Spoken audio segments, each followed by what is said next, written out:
pueblo dominicano esta estación con los objetivos de informar, orientar y educar a este maravilloso pueblo dominicano. Hoy es miércoles 3 de julio, año 2024, miércoles cardiológicos. Los buenos días a la doctora Mildred Ileana Ureña. Buenos días, Roberto, y qué gusto estar aquí en este día, después de haber pasado ese fenómeno atmosférico que nos puso a todo en vilo, y que gracias a Dios, la mano de Dios pasó bien lejos de nosotros y no hubo lo más importante, que es las pérdidas humanas. Así que gracias a Dios, gracias al Todopoderoso por esa concesión para nosotros, el pueblo dominicano. Y hoy tenemos un cardiólogo que a mí me da mucha satisfacción tenerlo, porque fue uno de mis alumnos en el Instituto Dominicano de Cardiología, ha sido un alumno destacado, Él es cardiólogo, internista y ecocardiografista, y ahora mismo con la cardio-oncología, pues él es uno de los principales maestros de esa subespecialidad, que tenemos aquí en el país, y sobre todo que es una persona muy joven, que está empezando o ya ha brillado en ese renglón. Así que para mí es un placer, Alcibiades Ramírez, tenerlo aquí. Muchísimas gracias, maestra. Muchísimas gracias a la Z y a ustedes por la invitación una vez más en este tan prestigioso programa y con tan alta audición como es la Receta Médica de la Z. Muchísimas gracias y un placer poder estar con ustedes. Gracias. Bien, pues nada, tú eres cardiólogo, eres ecocardiografista, sí, y aquí nosotros vamos a hablar de ese método diagnóstico que es el ecocardiograma, y vamos a hablar de muchas dudas que tienen los pacientes que nos preguntan a nosotros, que yo me imagino que a ti también te lo preguntan, sí, Alcibiades. Bien, dinos qué es el ecocardiograma, qué método diagnóstico es ese, en qué consiste, si se lo pueden hacer las embarazadas, si tienen radiaciones, porque las embarazadas lo preguntan mucho. Sí.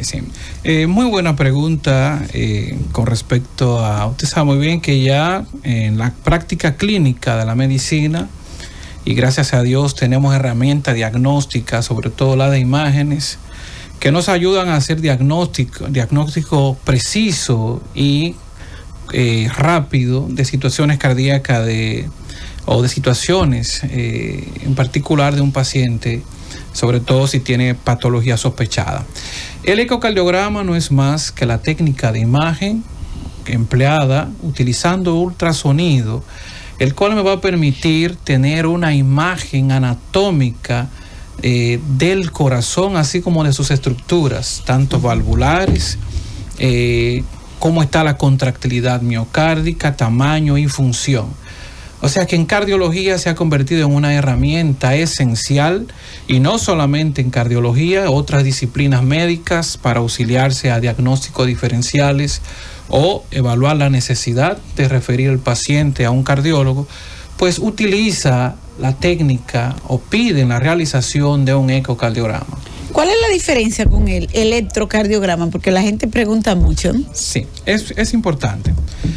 El electrocardiograma no es más que el trazado gráfico de la actividad eléctrica del corazón.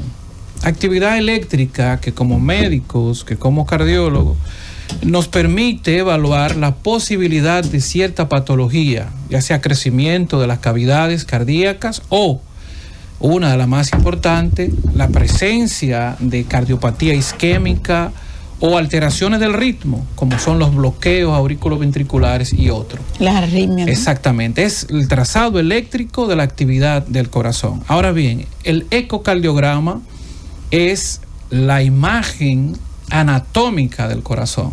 En movimiento. En movimiento, es en tiempo real, donde yo puedo emplear diferentes programas, y yo puedo evaluar no solamente el tamaño, ver cómo están las válvulas, ver cómo es el llenado de mi corazón, y también poder evaluar su función, el porcentaje de función minuto que tiene ese corazón. ¿Cuánto está expulsando mi corazón? Que es una bomba, ¿no? Porque el corazón es una bomba.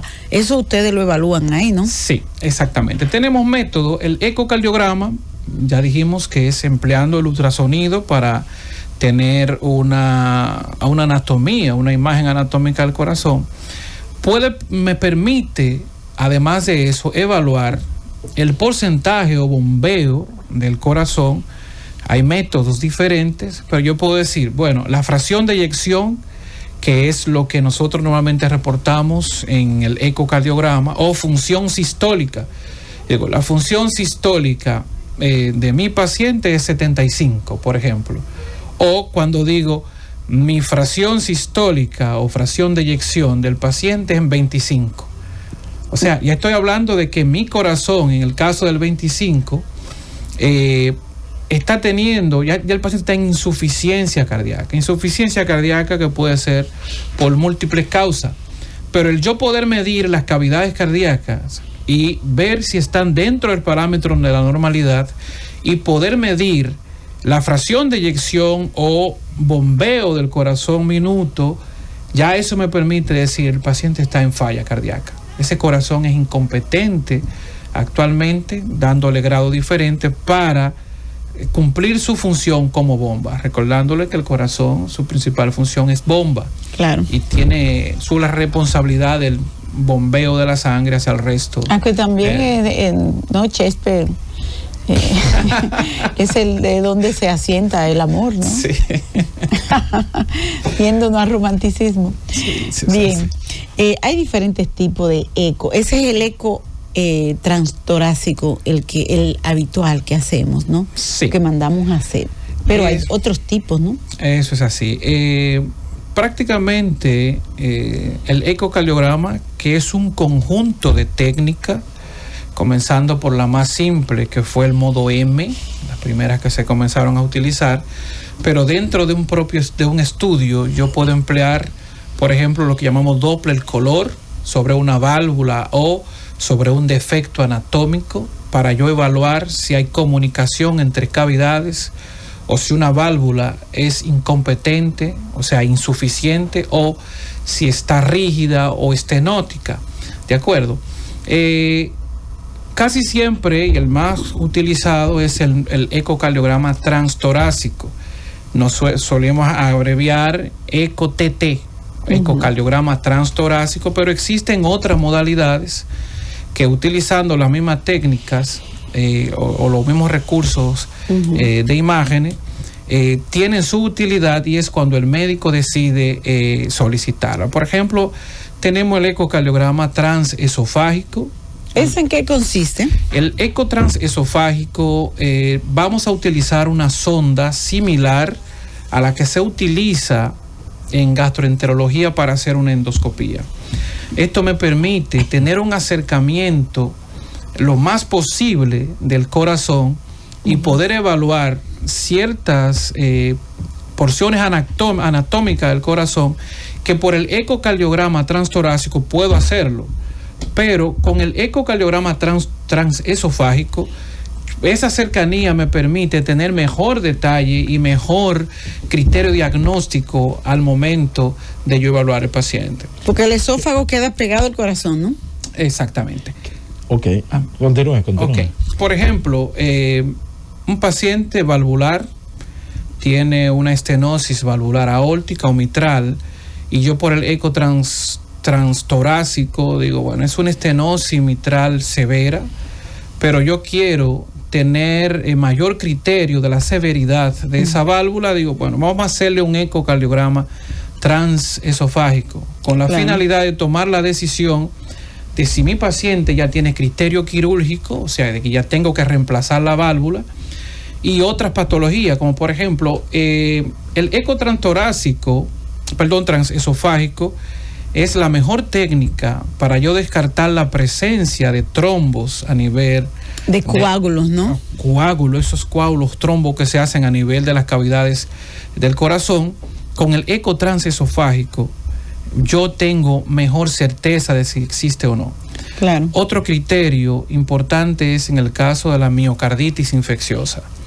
La endocarditis infecciosa, que por una razón u otra, ya sea por un defecto anatómico, pues puede colonizar la bacteria y alojarse a cierto nivel del corazón, Sí. siendo la mayoría de las veces a nivel de las válvulas, que incluso ya de continuar o no tener un diagnóstico temprano va a deteriorar la función y anatomía de esas válvulas. Con el ecotrans esofágico yo puedo tener una cercanía y poder tener mayor criterio, Claro. de que si se trata de una endocarditis, si es una vegetación, o si incluso se debe a otro tipo de masas o tumoraciones Exacto. propias del corazón. Y, por ejemplo, hace poco a mí me llamó una persona que le indicaron eso.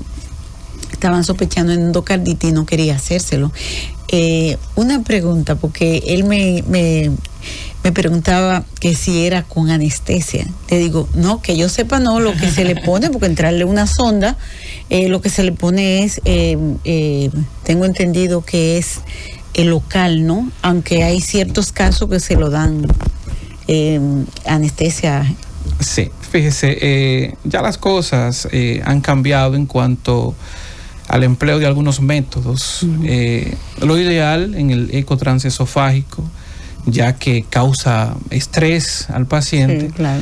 particular al anestésico local que se le pone para que el paciente no sienta dolor y esa molestia a nivel de la garganta y esófago, es darle un toquecito de anestésico ¿Local? general, claro, okay. se da al local y se le da un toquecito al paciente para que él no sienta y sobre todo no quede con ese trauma del procedimiento como se hacían años anteriores, no solamente el eco, otro procedimiento, se le daba la anestesia, o que el paciente no siente dolor, pero él queda con el trauma de ver el empleo, la instrumentación y todo esto. Sí, claro. Entonces ya lo ideal siempre es preparar al paciente, acondicionarlo, sobre todo a nivel psicológico, que es lo que se le va a hacer, explicarle, y siempre nos auxiliamos de la ayuda de un anestesiólogo y le damos un poquitito de anestesia, y el paciente una sedación, sale, ¿no? Exactamente, una sedación siempre. Bueno, vámonos a una pausa, al regreso continuamos.